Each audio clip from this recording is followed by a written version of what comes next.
donnes tout au travail, tu rends service à tout le monde, tu respectes les délais, tu fais ton job à la perfection et pourtant, au moment des promotions, des projets visibles, des félicitations, eh bien, ton nom n'apparaît jamais. C'est un peu comme si tu n'existais pas. N'est-ce pas révoltant? Hello, hautement estimée élite et bienvenue dans ce 4e épisode d'Énergie et Carrière, le podcast qui révèle l'énergie invisible qui décide de ta carrière.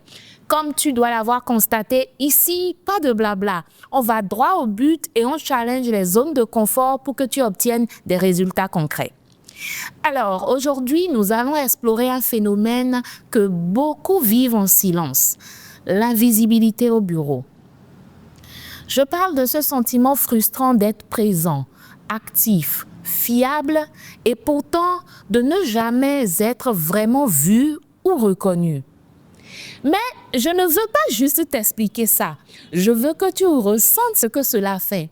Alors, laisse-moi te raconter l'histoire de Marc. Bien, alors Marc est un cadre dans une entreprise depuis 7 ans. Il est toujours ponctuel, impliqué, prêt à aider ses collègues. Il connaît son métier sur le bout des doigts. Ses résultats sont irréprochables et pourtant, quand les projets visibles arrivent ou que des promotions sont discutées, son nom n'apparaît jamais. C'est un matin comme les autres. Marc s'installe à son bureau, son café à la main. L'open space s'anime, rire, discussion, échange d'idées. Et puis, une idée brillante lui traverse l'esprit pour un projet stratégique. Son cœur s'emballe. Il sait que si cette idée est acceptée, eh bien, ce projet pourrait changer sa visibilité et ouvrir de nouvelles portes, non seulement pour lui, mais pour son entreprise. Mais quelque chose se produit. Marc hésite. Sa main tremble légèrement sur le clavier. Il se retient et, comme à chaque fois, c'est son collègue qui prend la parole et la proposition, ou plutôt sa proposition à lui, est retenue. Marc ressent une pointe de frustration, un vide dans sa poitrine. Il inspire lentement, il ferme ses yeux, il resserre ses poings et ressent cette sensation familière. L'invisibilité qui colle à sa peau comme un manteau trop lourd. Le soir, Marc rentre chez lui. Le silence de son appartement contraste avec le tumulte de la journée. Il s'affale dans le canapé, le regard perdu et se demande, comme toutes les fois, pourquoi personne ne me voit? Pourquoi est-ce que je fournis tant d'efforts et pourtant que personne ne semble le remarquer? Lors de nos sessions de coaching, avec Marc, nous avons identifié plusieurs croyances invisibles qui freinaient son rayonnement. Et je m'en vais utiliser justement ces croyances que nous avons identifiées là pour voir si toi aussi, ou pour t'aider à voir si toi aussi tu ne nourris pas les mêmes types de croyances et comment en venir à bout. OK? Alors, la première croyance que Marc nourrissait, je vais dire ça comme ça, c'est si je parle trop, je dérange. Si je parle trop, je dérange. Marc croyait que se montrer, prendre la parole ou proposer ses idées pourrait être mal perçu. Alors, il se taisait. Mais malheureusement, son silence, c'était une prison invisible. Parce que ce qui devait être son bouclier est devenu pratiquement son obstacle. En fait, cette croyance ne se limite pas à un simple silence. Elle reflète une peur d'être rejeté, de perdre sa place ou de ne pas correspondre à l'image qu'on attend de soi. Oui.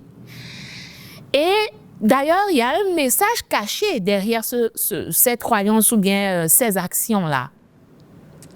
C'est qu'il y a ce petit message qui résonne à l'intérieur et qui dit « Je ne suis pas assez légitime pour occuper l'espace ». Et chaque fois qu'il se taisait, il effaçait une part de sa présence. Et ce geste répété finissait par créer une dynamique où son absence devenait presque naturelle aux yeux des autres, renforçant ainsi le cycle de l'invisibilité dans sa carrière. Maintenant, je voudrais donner un exemple pratique pour que tu puisses une petite analogie pour te permettre de caricaturer ou de mettre une image sur ce que Marc vivait. Et j'aime bien m'inspirer de l'histoire des griots, moi-même africaine, fièrement africaine, ressortissante du pays le plus beau de la planète, le Bénin, que j'adore, et d'origine Nago, d'accord? Donc, nous avons également dans ma culture les griots. Peut-être que le nom est particulier, mais quand on parle de griots, généralement, on pense à la Guinée, à la Côte d'Ivoire, au Sénégal. Mais au Bénin aussi, nous avons notre part de griots, pardon. Et ces personnes-là, quand elles rentrent dans la cour royale et qu'elles se mettent à chanter les litanies claniques, oh mon Dieu, c'est à fondre d'émotion. Donc, j'adore bien cette idée, ou plutôt cet exemple-là. Donc, on va imaginer un griot, d'accord, qui a pour rôle, comme je l'ai dit tantôt, de faire les louanges, de partager sa sagesse, ses paroles de sagesse, de motivation, etc. Et imaginez un griot qui hésite à raconter justement son histoire devant le chef du village ou devant la cour royale de peur de déranger. Oh! Sa voix pleine de sagesse, de guidance, reste muette. Mais c'est grave. Ça veut dire qu'elle ne sert pas en fait son autorité, elle ne sert pas non plus son rôle. Et c'est exactement ce que Marc fait en se taisant. Parce qu'il retire sa lumière et son influence et les autres malheureusement ne bénéficient pas de son savoir et de sa présence. Are you getting it? So let it sink. Passons à la deuxième croyance. Marc pensait ou croyait intérieurement. Il faut être parfait avant de se montrer. Et donc, avant de proposer ses idées, Marc les relisait 10 fois dans sa tête. Il analysait chaque détail. La perfection devenait alors pour lui une excuse pour ne jamais passer à l'action. Résultat, eh bien, ses idées restaient invisibles. Son énergie restait coincée dans la peur du jugement.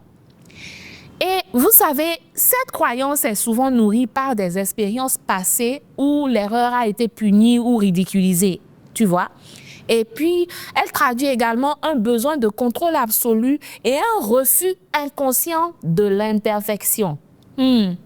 Mais derrière ça se cache une autre vérité. Et tu sais que mon rôle, c'est de te dire la vérité. Eh bien, la peur de ne pas être reconnu tel qu'on est réellement fait que l'on peut se cacher et nourrir cette croyance. Et inconsciemment, on renvoie le message suivant aux autres. Mon énergie vaut seulement si elle est impeccable. Donc, on ne s'autorise à faire aucune erreur. Et du coup, en voulant ne pas s'autoriser, justement, comment dire ça?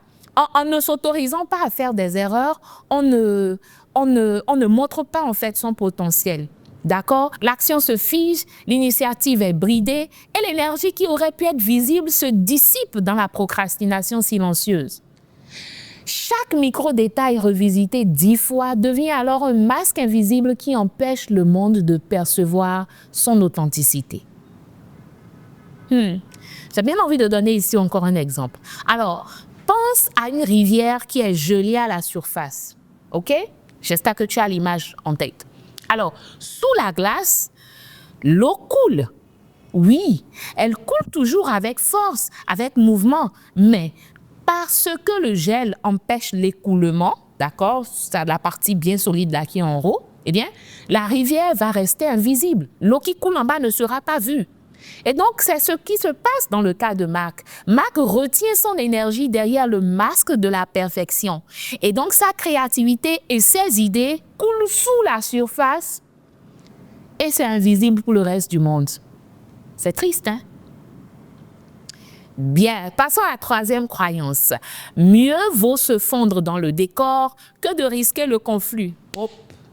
Et c'est ainsi que Marc accepte que d'autres brillent à sa place, pensant éviter les critiques. Mais en réalité, il s'auto-sabote sans s'en rendre compte. Son énergie passive ne parle pas pour lui et les autres le perçoivent comme fiable, mais trop effacé. Où te situes-tu au niveau de ces trois croyances? Let it sink. Revisite ces 3 croyances. Et laquelle te parle le plus? Qu'est-ce que ça traduit à l'intérieur? Parce que laisse-moi te dire une bonne chose. Cette croyance spécifiquement, cette 3e, elle traduit une peur profondément enracinée. Celle de ne pas être accepté ou aimé si l'on sort du cadre. Elle reflète un besoin de sécurité et d'appartenance. Et le message que ça résonne, c'est « mon énergie doit rester petite pour être tolérée ». C'est d'une tristesse, mais c'est quand même comme ça que certaines personnes conçoivent les choses. Et le paradoxe, c'est qu'en essayant de protéger sa carrière, sa relation avec les autres, eh bien, Marc s'auto-sabote. Tu vois, ses talents vont rester cachés, d'accord? Et puis, ses idées vont disparaître avant même d'exister pour les autres. Son énergie subtile, mais puissante pourtant, va envoyer un signal d'invisibilité constante qui conditionne la manière dont ses collègues et son manager vont le percevoir. J'ai encore un exemple, restons dans mon Afrique, ok? Imaginez un baobab majestueux. Vous voyez un peu le tableau au milieu de la savane. Joli tableau, j'adore. Maintenant, imaginez que ce baobab-là, qui est un arbre bien géant, bien grand d'Afrique, d'accord, qui n'étend pas ses branches par peur des tempêtes. Il ne fournit ni ombre ni refuge. C'est exactement ce que Marc faisait. En s'effaçant pour éviter le conflit, eh bien, il retirait son potentiel de contribution. Sa force et son impact restaient invisibles malgré toute sa valeur. Donc, il est important que nous comprenions c'est quoi l'invisibilité énergétique. En fait, ce que ces croyances révèlent, c'est que ton invisibilité n'est jamais uniquement extérieure. C'est le reflet d'un mécanisme intérieur, une énergie bridée par la peur, l'auto-jugement et l'anticipation du rejet. Oui, j'aime bien celle-là, l'anticipation du rejet. En fait, ce qui se passe, c'est que ton corps, ton ton de voix, ta posture, chaque micro-comportement va transmettre ces signaux invisibles. On en avait parlé lors de l'épisode précédent, mais tu te rends compte que là, on rentre dans une nouvelle dynamique et dans une autre approche de l'aspect invisibilité. Et donc, ces signaux invisibles-là, le monde les lit avant que toi, tu ne puisses t'exprimer ou que tu ne puisses vraiment faire valoir ton talent. Exactement comme la stagiaire dans l'épisode 3. OK? Bien. Maintenant, plantons encore un joli tableau pour vous faire une petite analogie générale par rapport au concept des croyances et de l'invisibilité. Imagine une lampe puissante derrière un rideau opaque. Tu vois le tableau? Eh bien, la lampe a toute la puissance pour éclairer une pièce entière. Mais le rideau, dans notre cas, tes croyances invisibles, elles filtrent la lumière, elles bloquent l'intensité de la lumière. Et donc, les autres ne voient qu'une faible lueur. Imaginez typiquement, bloqué derrière un rideau opaque, une lumière même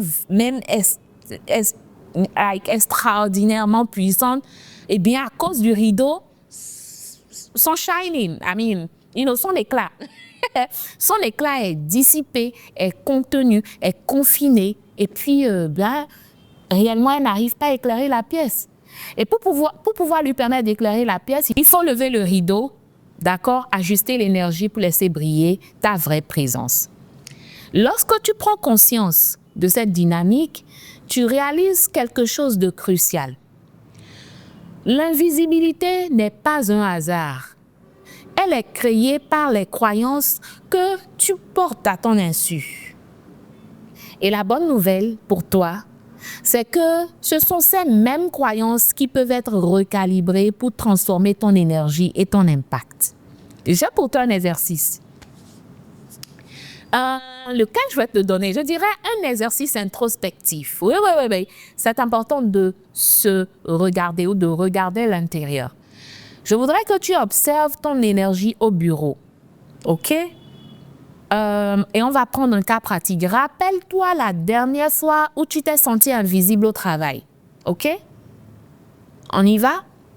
J'espère que tu as ton calepin spécial podcast énergie et carrière, hein, parce que je te l'ai dit, il faut absolument que tu puisses cristalliser ou verbaliser ou écrire tout ce que tu retiens comme astuce afin d'aller le pratiquer pour qu'à la fin de l'année, toi et moi, nous puissions célébrer.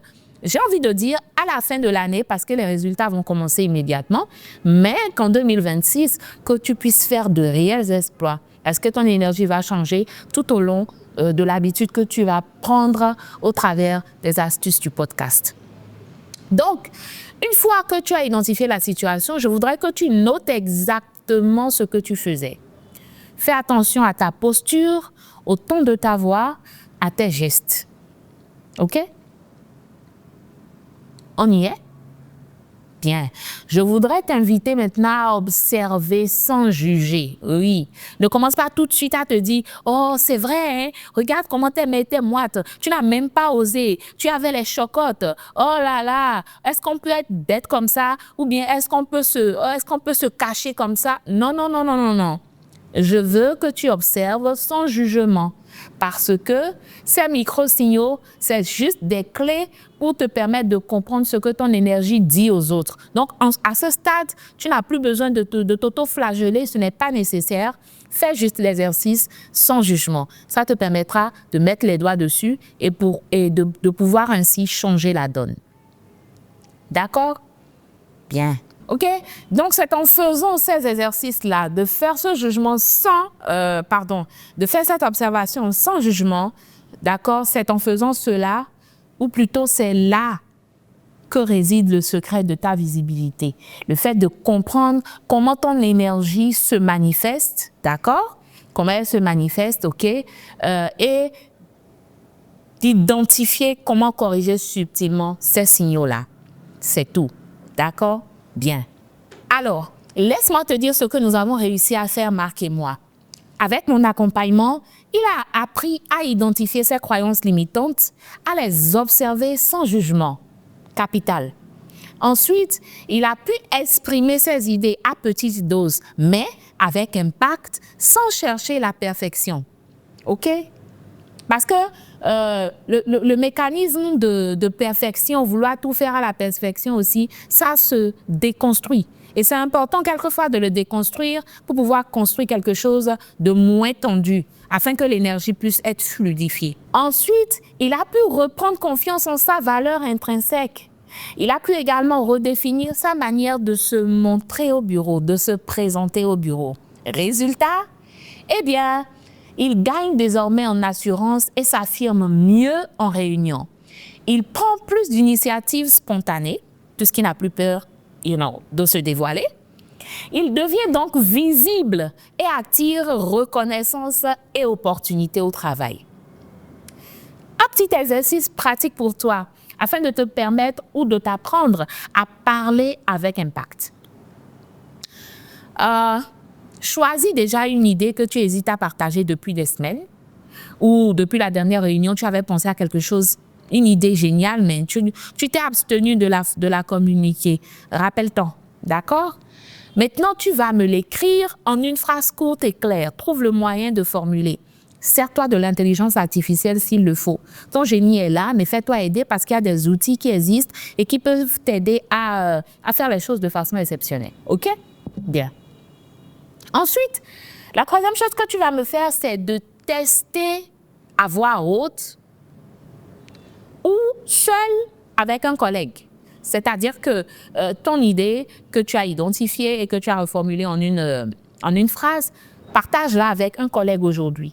J'ai envie de te dire, tu peux partager ça avec toi-même ou avec ton chien ou avec ton chat si tu as un peu peur au début. C'est-à-dire que les premières heures, ces premières secondes que nous passons ensemble, une fois que tu as fait pause pour faire l'exercice, pour juste après avoir suivi le podcast, tu fais cet exercice-là, tu te mets en condition et puis tu le fais avec toi-même à haute et intelligible voix. Et après avoir fait avec toi-même, tu le fais avec peut-être ton chat ou ton chien, ou avec ton enfant, ou avec ton mari, ou ton épouse, ou avec, ton parent, dépendamment de l'environnement dans lequel tu es. D'accord? Et après ça, tu passes à l'étape suivante qui est celle d'aller le dire à un collègue, de partager cette idée-là avec un collègue. OK? Et donc, tu sais l'effort de le partager. Je dirais que l'étape suivante, c'est de le partager avec quelqu'un d'outsider, peut-être un collègue au bureau ou bien une connaissance à toi en qui, que tu sais qu'elle va booster ton énergie et pas la mettre à plat. D'accord?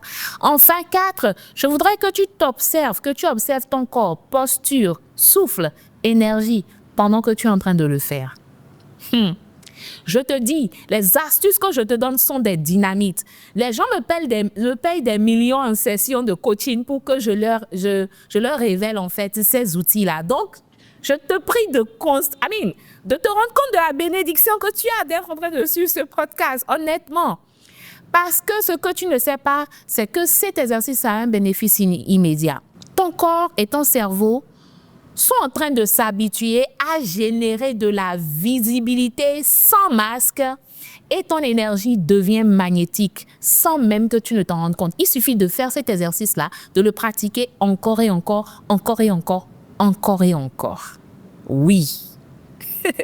Maintenant, si tu en as assez de cette invisibilité, si tu veux redevenir visible, reconnue, impactante et que tu as besoin d'un punch pour ça, il est temps de passer à l'action. J'ai un fabuleux programme, le programme de croissance des carrières pour élite. C'est une pépite, une dynamite pour les croyances limitantes, oui. C'est un programme qui te permet de faire un recalibrage profond de ton énergie professionnelle. C'est du jamais vu ce qui va s'y passer. En quelques semaines, tu vas apprendre à identifier ce qui sabote ton rayonnement. Tu vas également transformer ton rapport au pouvoir, à la reconnaissance et à la réussite. Tu vas te rendre visible et impactante sans t'épuiser. Et tu sais quoi? Les bonnes choses ne drainent pas trop de masse. La cohorte est ouverte à seulement 20 personnes, oui, 20 élites, micro-cercle, pour un impact formidable. Et chaque inscrit est sélectionné par son énergie, créant ainsi un environnement où le rayonnement naturel de chacun attire et élève les autres. C'est une cohorte que j'ai envie d'appeler une cohorte de luxe, oui. Et si tu fais partie des élites qui se distinguent de la masse, je t'invite à aller faire un tour en bio, dans le lien en bio, où c'est écrit capsule premium parce que c'est le point d'entrée, ça te permet de suivre la capsule. Elle ne fait pas plus de 10 minutes et ensuite d'aller découvrir le programme. Je t'assure que si tu veux passer en 2026, incroyable, si tu veux faire des sauts quantiques, si tu veux faire si tu veux manifester des exploits, c'est le moment d'investir en toi, d'investir en toi, d'investir en toi. Dis-moi, c'est quand la dernière fois que tu t'es fait un vrai cadeau de valeur à toi-même cette année? Nous sommes dans le dernier trimestre de l'année. Les inscriptions pour ce programme-là sont en train de se boucler. Je crois que dans quelques jours, ce sera bouclé. Et il y a déjà des personnes qui ont réservé des places. J'espère que tu ne te laisseras pas voler ou ravir la place de choix que tu mérites dans le PCCE, Programme de croissance des carrières pour élite. C'est le programme de l'année. C'est l'endroit où tu dois te retrouver si tu sais que tu veux briser les records. C'est littéralement en anglais, un peu comme Guinness Records, tu vois.